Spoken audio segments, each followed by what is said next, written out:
నమస్కారం ఘంటారావానికి స్వాగతం. ముందుగా ప్రధాన అంశాలు. మెదక్ జిల్లాలో 4 గంటల్లో 17 సెంటీమీటర్ల వర్షపాతం. ఇల్లు వ్యాపార సముదాయాల్లోకి భారీగా వరద నీరు.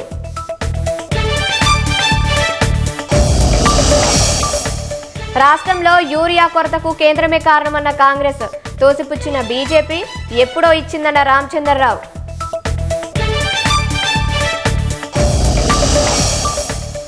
వికసిత భారత్ దిశగా ఆటో పరిశ్రమ ప్రభుత్వం కలిసి పనిచేయాలి. తయారీ రంగంలో నిజమైన స్వయం సమృద్ధి సాధించాలన్న మోదీ.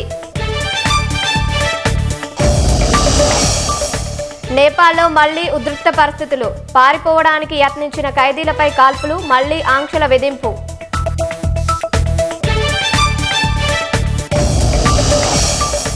రష్యాలోని భారతీయులను అలర్ట్ చేసిన విదేశాంగ శాఖ. ఆర్మీ ఆఫర్లకు లొంగి అక్కడి సైన్యంలో చేరొద్దని సూచన.